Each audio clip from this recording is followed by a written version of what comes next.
Hello folks, this is Sula speaking. You're listening to another video for Teamfight Tactics. For once, this is taken from a non-double up game. I've been playing mostly double up, but did find a chance to slip in a single player game. This is a normal TFT game. And what we're going to be looking at in this game is a Lagoon game taken from the first full patch of set 7.5. We had the release version, and then there was a B patch, as there always seems to be in Teamfight Tactics. And so this is now the first full patch. As far as changes in this patch, the biggest changes have largely been a lot of buffs to the Lagoon trait, which is one of the traits that was added in set 7.5. Now, Lagoon was very strong for most of the public beta environments, so I have quite a bit of experience playing Lagoon on the PvE, but because it was so strong in the PvE, they ended up nerfing it shortly before release, and it was a rather weak trait when the set actually released. So instead, we're going to have here we're going to look at some of the stuff that goes into a Lagoon comp and talk a bit about how it's gotten a bit stronger. In particular, they buffed, I think, 3 or 4 different Lagoon units, and they also buffed the Mage trait in this patch. Specifically, they buffed Mage 5, 7, and 9. Typically, you don't play up like Mage 7 or 9, but they did get buffed. And the Lagoon trait plays naturally into the Mage trait as well. Most Lagoon boards are going to be built around mages because the Lagoon dragon Sohm is a mage dragon. He has the mage trait. All right, well, as far as what's going on here at the start, I am just, grabbing normal champions here. At this point in the time, I don't really know what I'm going to be playing just yet. I have made a 2-star Skarner, so I'm reasonably pleased with that. I took a belt off the starting carousel, which, at least for right now, is my preferred opener, just because it's very flexible. It gives you some good front line. If you are able to get a second belt, then you can make Warmogs. You can also make Sunfire with a vest out of the start, and it doesn't really commit you to much of anything. Once again, here, I'm going to be flexible as well. I'm going to go ahead and take Ascension, which, again, means that I can play into just about any comp. So I still don't really know quite what I'm going for right now. Basically, I've hit the 2-star Skarner, and that's kind of it as far as what I have. I have unfortunately gotten a cloak, which is like the one frontline item you don't want when you get the belt. The belt plus the cloak makes Zephyr, and Zephyr early on is not exactly what you're looking for. Still, I do have a tier here, so that could be useful. And in fact, I'm going to end up going into a spellcasting setup here. 2 tiers is really nice because you can make blue buff, and that is an item that you definitely will want on Sohm, the Lagoon dragon, which we're going to be seeing later on in this game. But blue is also good on some of the other early Lagoon spellcasters as well.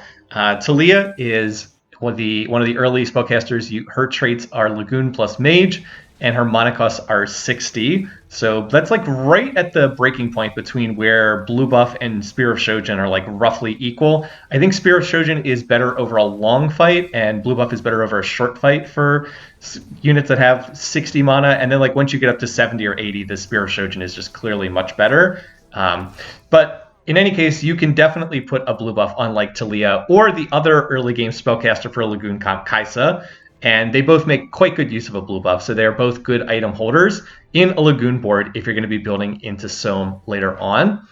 So up until this point in time, I wasn't sure what I was going to be playing, but then I see the early Silas pop out, and as soon as I see that, I was like, well, this is definitely going to be a mages game, and we're going to look to play into Lagoon. I had also scouted the other comps, and this did not seem to be heavily contested in this lobby. This was the first day of the new patch, and maybe people are unaware of the fact that Lagoon is now much, much stronger than it was before. Got significant buffs in this patch.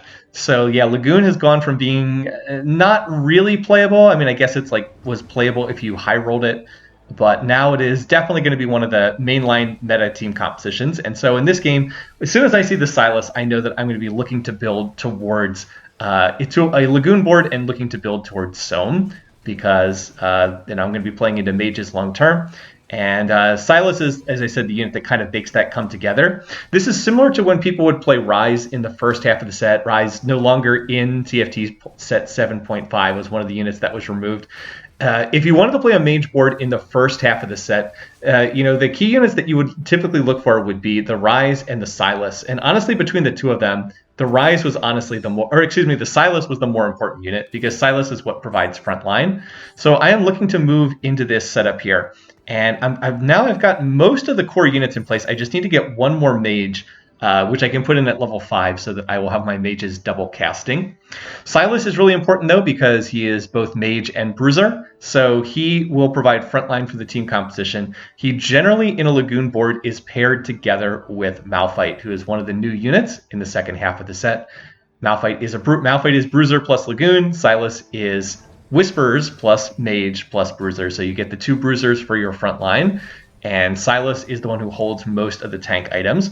This is a team composition that struggles with frontline, so Zyra portals are actually quite good for this setup, and it's one of the items I would not mind getting right now. I still have Skarner in because he's a 2-star unit, and I'm going to hold him, but I'm planning on replacing Skarner with that Malphite later on. I'm hoping that I can be able to 2-star the Malphite down the road.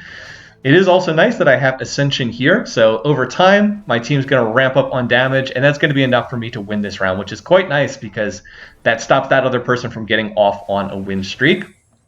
As the first items right here, my top item would be the Tear. I would love to just make blue buff. Right now, I am kind of low as far as actual damage output. Putting a blue buff on Talia would be very nice, so that she'd cast much more often. And also because I need a blue buff for Sohm anyway. It is a mandatory item if you're going to be building towards Sohm. I also still have that cloak on my bench, so I'm thinking, how can I use this? And I was like, all right, well, out of these items, I'll go ahead and grab this cloak, and then that'll allow me to put a Dragon's Claw on Silas. I also did think about taking the bow, which could have made a Zyra portal, which would not have been bad, but I figured I'll probably end up getting some kind of random bow down the road anyway. And I don't really have much use for bows in this comp, so if I get a bow, I can use it to make a Zyra portal. If I don't get a bow, then that could be Warmogs, or it could be a Sunfire Cape. All of those would be good options. So I don't get my tier, but I'm pretty happy with what I was able to get there. And then there's a random Lux in the store, so that's going to be enough to get 3 mages in the team composition. So this is kind of what a normal early game board might look like if you're playing into Lagoon. It's kind of 2 main Lagoon openers. If you're going to be playing the spellcasting route, which Lagoon boards typically play into, one of them would be to play what I have here, which is you'd be playing 3 mages. The other option would be to play through Kaisa and be running Dragonmancer trait instead. Both are pretty viable. And in both cases, you can put a blue buff on Talia or you can put a blue buff on Kaisa. But since I have not seen Kaisa in this game, I'm going kind of with the mages route. I'm also one off Astral trait, and I'm also 2 off Lagoon trait. It's nice to get Lagoon in early because you can start farming the Lagoon stacks, but it's not absolutely critical. It's usually better to play a solid board, and you'll get the Lagoon stacks eventually anyway once you get more Lagoon champs in. All right, here I get a nice pull. I managed to hit the 2-star Talia.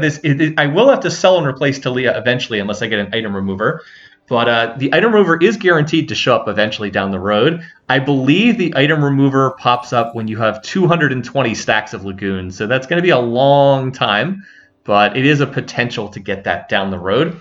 I've also found a Seraphine, which is quite nice as well. So Seraphine will definitely be my next unit in, and I'll look to play her at level 6. I'm really hoping that I can win this round because that would take a full win streak into the minion round. There's actually one other person who's win streaking as well, so there's someone else who's also off to a really good economic start here. This person looks like they're playing Dragonmancer Lee Sin for the moment. This is where it's really nice that I have that Dragon's Claw on my Silas because that just will absorb a lot of the magic damage, and it looks like this board's honestly kind of weak. So unless they just go crazy with Throw the Hunt procs, looks like we've got this one. And hey, I'm able to get to 20 gold and run that win streak all the way out to the full 5 stages. So fantastic stage 2. Could not ask for much more. I don't think that my board is really strong enough to be win streaking. I mean, it's decent, but it's certainly not amazing. However, some of the other boards that people were playing in this lobby were not especially amazing. So I'm reasonably pleased with how that went.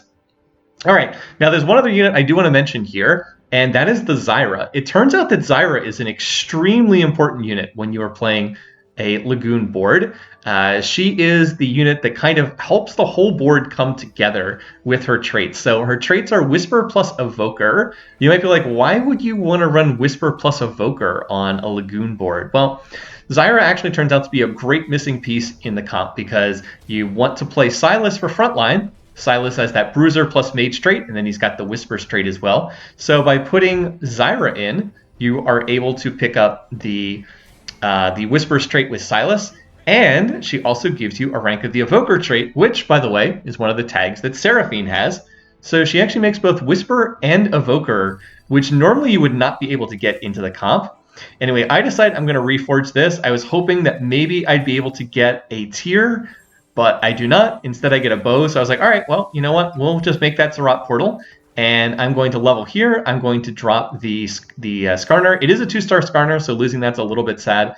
I dropped down from a 2-star frontliner to a 1-star frontliner. However, by putting Malphite in, I retain the Bruiser trait. I also get Lagoon in, so we'll be able to start farming up some of those Lagoon stacks.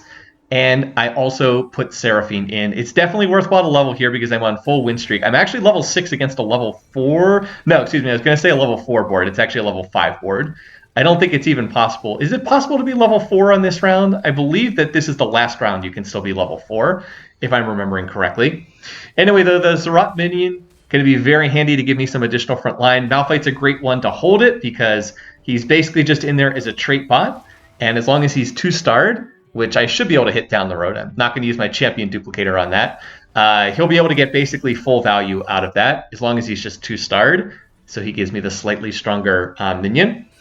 All right, now here I have a silver augment, and out of these choices, I decided I'm going to go with Pandora's items. It's just going to roll a new item each round. There's actually some synergy between a Lagoon board and this augment because you are going to get additional item components from the Lagoon trait. The Lagoon table is fixed ahead of time. I think I mentioned this in the last video I put up on YouTube, but if you haven't heard this before, it's really easy to miss this. The stuff that comes out of the Lagoon trait is not random. It's actually fixed what comes out of it. And there is a table that the developers posted on Twitter that is not available anywhere in-game and really should be available in-game. But there is a table that lists what comes out at each intervals. So, for example, you get item components at certain amount of Lagoon stacks. You get a champion duplicator eventually. You get an item remover. The big ones are, I believe that you get item components at 80 and 80 Lagoon stacks and 60 Lagoon stacks. And the item remover is at 220, and then the champion duplicator is at 400. If you can get to 600, you actually get a Tactician's Crown, i.e. the old Force of Nature. It's very hard to get that many stacks. You're more likely to get it in double up mode because you get the additional rounds to hit the other team compositions. But in any case, it's not random. You do get more stacks over time from playing more Lagoon units. I'm not going to be looking to go crazy with the stacks in this game. You can see I got Lagoon in relatively late, and I'm not stacking it up that quickly because right now my Lagoon units are Talia, who does double cast with the mage buff, but does not have a blue, and Seraphine, and then Malphite. So none of them are like units that cast that often, so we're not exactly going to be stacking this up, but we will get the benefits eventually. To get back to my previous point, though, I will get additional item components. I believe they come at 80 Lagoon stacks and 160 Lagoon stacks. You get a stack every time that you cast every time a Lagoon unit casts a spell, you get 1 stack on there. And so we will be getting additional item components, and then Pandora's items will transform them into other items. I'm actually really hoping that I will get some more tiers. I have stashed a rod on that Yone that's just sitting there. So I'm hoping that that's because I don't want that to turn into something else. I want to hold that rod so I can use it to make another item, and I'll use it to turn into something down the road. As far as this fight, this is the closest fight. This person's also on a big win streak. It is Meow Time, which is a very funny name. It's quite close between us, but I don't think I have anything that can actually kill this Nunu. So I'm going to be able to kill the other units, but it looks like it's Nunu against Sylas. I was like, I don't think Sylas wins this now. Nunu is going to end up winning that round, so oh well, that's a bit unfortunate. My win streak does come to a close, but can't be too upset with that. That was pretty good. There is a spatula in this carousel, which I would dearly enjoy. I would love to have that. It looks like I have lost the tiebreaker with the other person who's on 96. Wait, there's 3 of us on 96 HP? Okay, that's pretty crazy. So I'm hoping I can get this tier, but unfortunately, that's not quite what I wanted. The tier gets taken, the rod gets taken. I was like, that's a little bit disappointing that I'm not going to be able to hit that. But yeah, look at this lobby. There's like 4 players that are dying, and then 4 of us that are on 98, 96, 96, 96. That is pretty insane. Still, I'm able to get a decent item. I'm able to get a belt, and I could use that to make a Sunfire, but I'm going to go ahead and make the Morellos, and I'm just going to put it on Talia because she is, again, holding items for Sohm. Morellos is a really good item on Sohm. Basically, his desired items are blue buff, plus Morellos, plus 1 other item. Now, there's, of course, other ways you can itemize Sohm. You can also do, like, blue buff plus Infinity Edge Jeweled Gauntlet. Obviously, that's fine. You can just do general AP. Archangel Staff is quite good as well. Death Cap is never a bad item over a Spellcaster. But generally speaking, Morello's blue buff is kind of the core because Sohm applies blue buff exceedingly well. We'll see when we get to Sohm a little bit later on, but just like shoots out these tidal waves that hit most of the board. So he's really good at applying Morellos and putting that burn effect on the whole enemy team. For the moment, though, we do not have that. Instead, we're kind of relying on the Talia to carry the damage load, and then also, somewhat surprisingly, the Zyra. Zyra is really important in this comp. As I mentioned, she makes both Whisper's trait and she makes Evoker's trait. And she's really handy to have on your board because she's very good at applying the Whisper's armor and magic resistant shred. So this is late enough in the set that people are probably familiar with the Whisper's trait, but just as a refresher, Whisper's trait shrinks enemies, reduces armor and magic resist by 40% for 6 seconds. And then Whisper's units, if they keep damaging a shrunken enemy, they gain stacking bonus. But in this comp, you're not really trying to like stack up the Whisper's trait and go infinite with it, like over time. You're really just trying to get that armor and magic resistance shred. So Silas is good at applying that magic resistance shred to the front line because his ability is going to hit frontline units.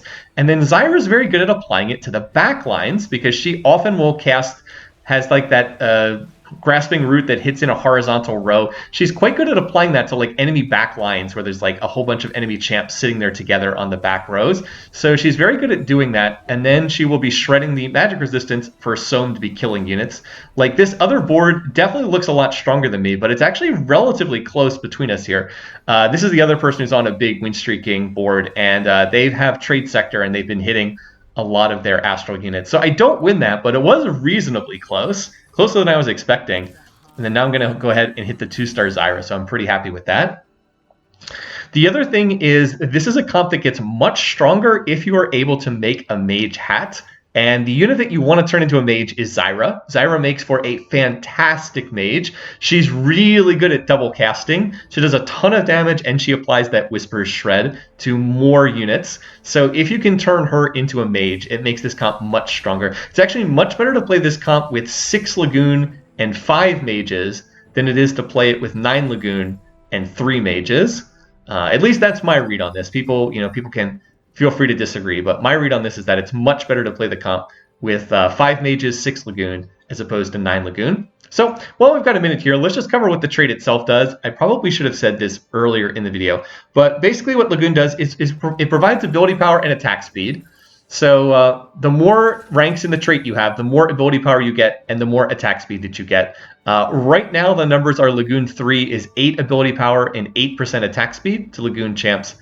And then 6 Lagoon is 30 ability power, 30% attack speed, going up to 55 ability power, 55% attack speed at Lagoon 9. So it's, again, ability power and attack speed are the 2 things that the Lagoon units get. In my experience, this is both going back to the PvE and my limited experience with the current patch, is that it is just better to play 6 Lagoon and then play better units as opposed to stacking up to 9 Lagoon. Obviously 9 Lagoon is not bad, but I'd rather have like the Rakan in here and like the Lux in here for double casting mages. And what else do I have in here? Just playing like more utility units in general. So yeah, I feel like I've done pretty well in this game. I'm still at 90 HP, but there's someone else at 96, 86, 83, and then one person's already dead. Yeah, it's a normal game. Sometimes weird stuff happens in normal games. All right, so here we've got some different options. I don't need Sunfire board because I have the Morellos. I don't like any of the other options. I did definitely consider the Evoker Crest. That would allow me to play Evoker 3 down the road. I could play Evoker 3, but I decided here I would just go with the more generic options, and I decided, you know what, let's go with Cybernetic Uplick instead. I've got this mage board here. Let's look to play into that. I also do find a Sohm in my store at 15% odds. Not like crazy or anything, but certainly not bad. So unfortunately, we have to sell the Talia to transfer these items over, but I'm going to go ahead and put the tier on and I'm going to put the Morellos on. And I am one off on mages. Now I need to get one more mage into my comp. Or excuse me, I'm one off on Lagoon. I did have the 3 mages, but I'm one off on Lagoon. So I need to put another Lagoon on my board. And fortunately, I did have the Zac just sitting around. So Zac will take me up to 6 Lagoon. And I do think that that's better than being stuck at 5 Lagoon. All right, well, now we've got Sohm on the board. So let's go ahead and cover how his ability works. Sohm is one of the new dragons here in set 7.5. He is a 4-cost unit. Well, 7 cost. At the 4-cost tier, I should say, but costs 7 gold. Traits are Dragon, Mage, and Lagoon. It is Lagoon that gets tripled. All the dragons have one of their 3 traits get tripled, and his is Lagoon. It also has the Mage tag. His ability is called Tide Blossom, and it costs 40 mana. So anytime you see a champion that has a mana cost of 40, your immediate thought is, wow, blue buff sounds like it would be really good on this champ. And indeed, I said earlier in this video, blue buff is one of his core items. I would suggest blue buff plus Morellos plus 1, so I'm really trying to get one more tier. Let me read the official ability description here. Sohm sends out a tide to an unmarked target, marking them with a Tide Blossom. Tide Blossoms transfer to nearby targets if the enemy dies.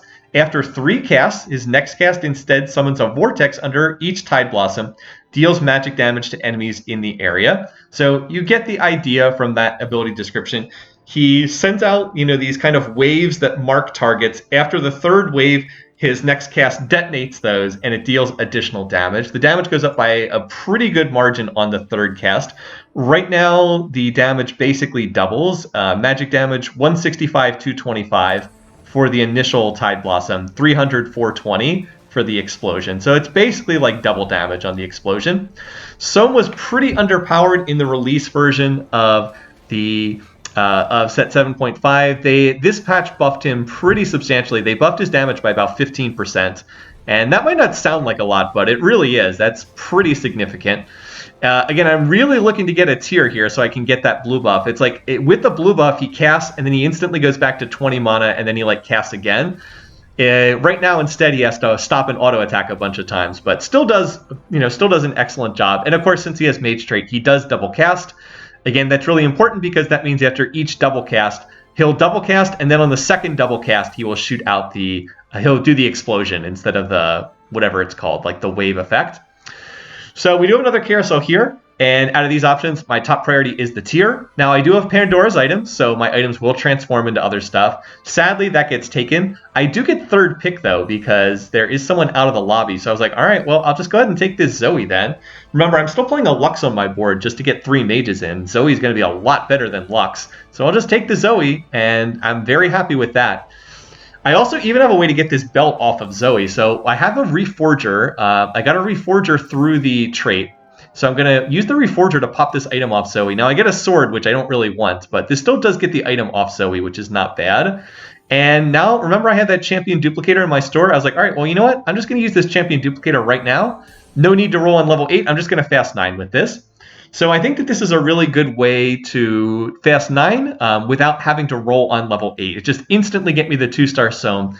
Remember, his damage goes up pretty significantly from 1-star to 2-star. Again, in this current build, it goes up from base damage 165 to 225. So what is that? That's about a 35% increase. And then 300 to 420. Yeah, it goes up by about 35% damage by going to the 2-star version. And of course, also gains the additional health that makes him a lot harder to kill. So yeah, we're just hanging out here. I'm still hoping that my Pandora's Bench is going to transform one of these items into a tier. And I know that I know this game's going to go relatively long because look how much health there is on all of these players. There's 4 of us that have taken no damage whatsoever. So that's going to drag out the length of the game a little bit longer than it would otherwise because there's so much health that has to be chewed through on each of us. All right, and what am I going to get here? Oh, not quite what I was looking for. I'm still holding these Zyras, by the way. And I'm also still looking to try to find the one more Talia. And oh, there we go. There's the Talia. So is it better to play the Talia over the Zac? I think it is. For one thing, it's going to mean just more Lagoon stacks because Talia will double cast. So I'm going to go ahead and play her. I do lose a small amount of frontline, but I have that Rakan sitting on my bench. I'm planning to play Rakan on level up to level.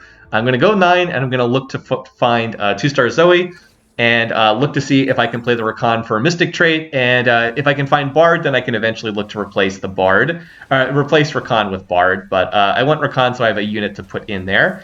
I'm also going to stash this rod because I want to make sure the rod doesn't transform into something else via Pandora's items. So I'm going to hold on to that. This player is found in Ao Shin, and they also have a 3-star Lux. This is the other player that's like been win streaking. So I'm not able to win that round. I do a lot of damage, but I'm not able to win that one. I think part of the problem is the Lux was targeting my Sohm. And this person looks like they're going to be the strongest other player in the lobby. They're actually running 7 mages with 3-star Lux, and they also have...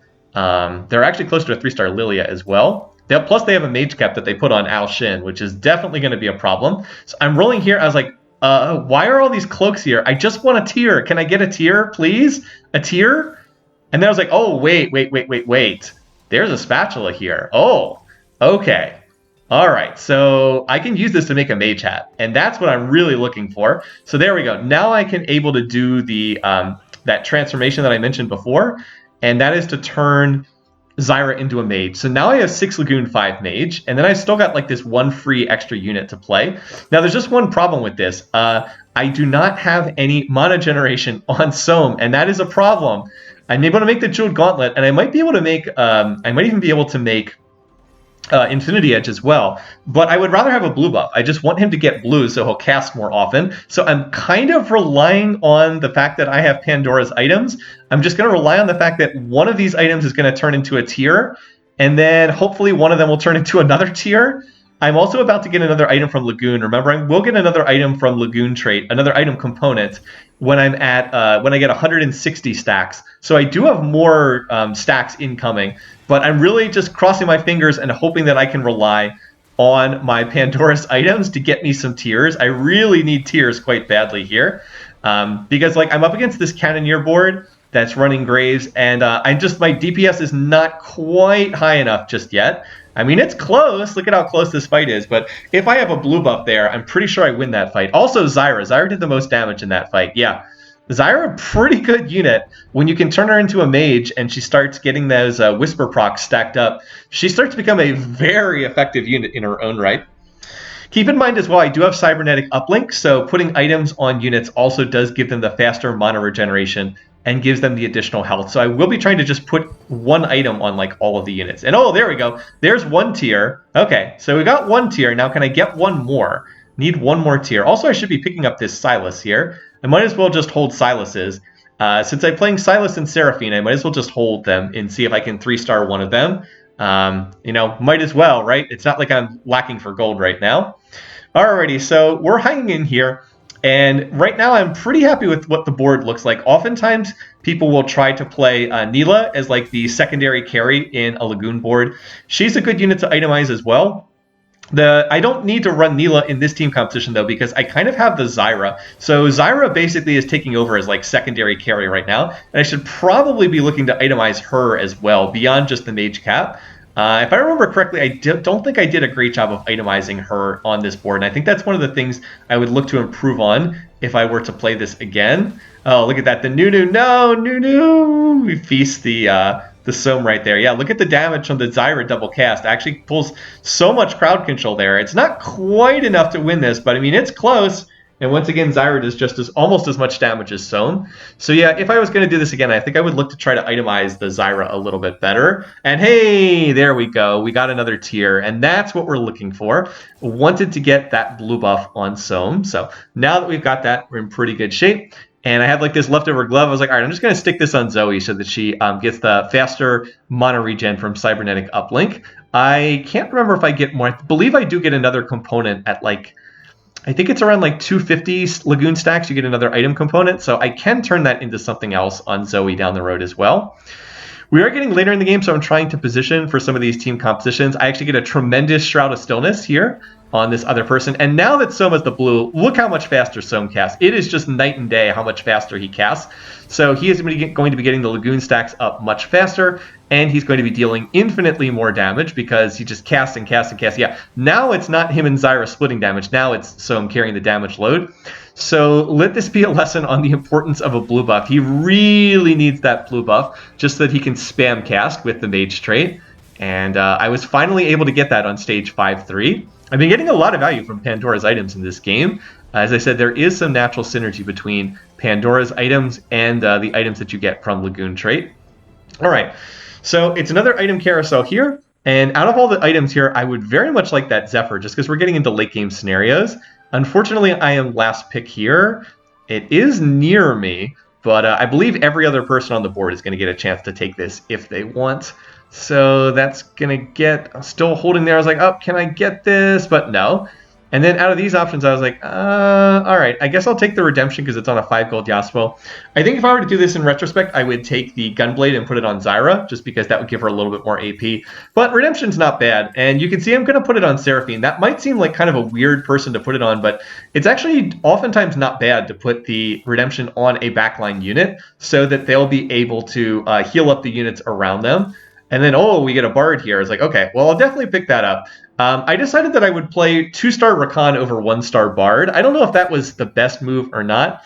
It wouldn't be bad to play the Bard, even though obviously it's 1-star versus 2-star, just because Bard would increase my shop odds, because I am looking to find the 4 and 5 cost units. So it might have been better to play the Bard just to increase the shop odds and just hope that I can 2-star him down the road. So this is the person who took the Zephyr off that carousel. This is, and so now I'm going to have to be dodging Zephyrs against this player for the rest of the game. I think I'm still stronger than this person, in part because I was able to get a really good Shroud off. I was able to Shroud their Al-Shin and stop them from ever casting. But yep, definitely annoying. Now, I couldn't have dodged that Zephyr because they were able to drop in Zephyr right after the carousel. But it would have been nice to get that Zephyr myself, and then I could be the one Zephyring people. I am up against the person playing the Dragonmancer, Nunu plus Lee Sin, but I'm pretty confident I beat this board. As long as I can get my Shroud of Stillness off, I think I'm in pretty good position. They do not seem to be repositioning for me. They seem to be pretty static here, so let's just get that Shroud off. I have a Zerat minion, which is very good against Nunu. The previous patch was the one where Dragonmancer Nunu was like completely out of control, but the Zerat Portal is actually quite good against that because it's just another unit that Nunu has to eat. So Silas was able to get one cast off. He actually did not die. The Dragon's Cloak definitely helping a lot there as well.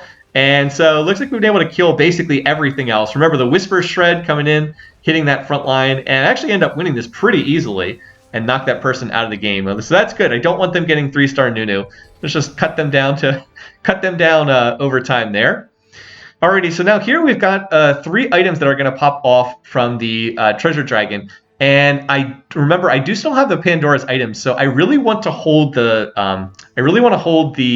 Zeeks, but I don't really care if the other items transition into other stuff. So I'm hoping that I can just grab the Zeeks and like stuff it on the Zoe here, so I can get additional attack speed on Sohm. That would definitely be quite nice if I could do that here. So first item comes out, Deathblade. I don't care about that. Second item's going to come out. I was like hoping it's the Zeeks. And so now the last item is going to be the Zeeks. So I'm going to grab it and I try to place it, but I can't manage to place it in time. I was like, oh no. That's so frustrating. What I should have done is just not open the orb. I could have sat there and not opened the orb, and then that would have been fine. I also make another mistake here. I go ahead and just make this Infinity Edge, which is basically useless on Zoe. Just a totally dead item. I should have had the sword just sit there and transition into something else. If it transitioned into like a belt, then I could have gotten a Trap Claw, which would have been really nice. But these other items, I'm going to have them sit here on the bench and transition into something. Although I think I did use the Bramble Vest. Yeah, I thought the Bramble would be good against some of these other team compositions, just because some of them, this comp in particular, this Cannoneers one, I wanted the protection against physical damage. But yeah, I don't think I was using these items as well as I could have. Unfortunately, Sohm is not targeting the Graves well enough either. Again, this fight's super close, but nope, just barely not enough damage to finish them off. And I think that was somewhat unlucky RNG. And now I get a Bloodthirster here, which, again, I probably should just let this sit and transition into something else. But I toss it on Rakan because I want to give another unit the Cybernetics value. Again, I think I could have been a little bit more patient there. Well, I am up to 6 Zyras, and I am up to 6 Sohms. And I finally managed to hit 2-star Seraphine. So I'm just still trying to be patient here. And oh, no, I went past a Sohm. I actually saw that while I was playing the game. I just was rolling a little bit too quickly, but I went past the Sohm, and I was like, geez, that's really bad there. I'm actually up against the Ghost Round of the other player that has a lot of HP. But yeah, you know, when you're sitting on 6 Sohms, and that could have been the 7th one, I was like, oh, man, really, really wish I could have found that unit here. So this fight's pretty close. Sohm is just barely still alive. and managed to survive long enough for the Ascension to kick in. By the way, I also got an item remover here. I never end up using this item remover, if I remember this game correctly. What I should have done is item removered the Infinity Edge off of Zoe and just had it transform into something else, because that is a dead item, and it could 100% transform into something better. So now look at this. Now I do find another Sohm, and I am up to 6 Sohms. So that's pretty good. I'm getting close to the 3-star version here.